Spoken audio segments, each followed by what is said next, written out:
Tensions between carbon pipeline companies and private property owners that stand in opposition to the projects continue today. Those landowners raised their voices where they knew state lawmakers could hear them.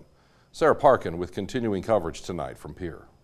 After months and months of pushing for the reformation of eminent domain laws, landowners in opposition to the carbon sequestration pipeline projects coming through the state took their fight to the state capitol today, calling on Governor Noem to stand with them.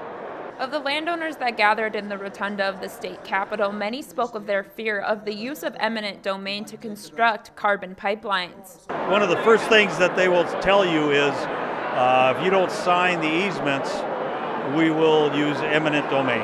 One topic was brought up again and again, Governor Noem and what she could do to help landowners in their battle to keep their private property. Although she was the subject of much of the conversation, Governor Noem didn't make an appearance. I'm disappointed she didn't come.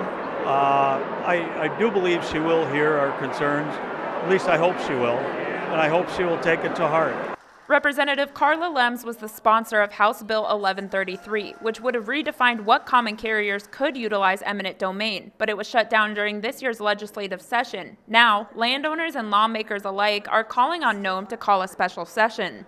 We govern by the consent of the governed, and the governed have shown up today to say, we don't consent. We don't consent to this, and it is very clear to me that this is wrong, and we're trying to make it right. And the landowners at the rally today came prepared with petitions that would make sure Governor Noem got the message. A pile of petitions here, over 2,000 deep, that we are going to deliver to the governor's office requesting a special session.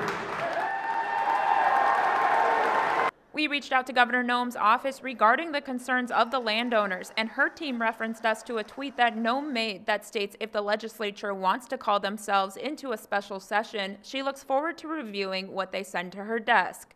In Pierre, Sarah Parkin, Dakota News Now.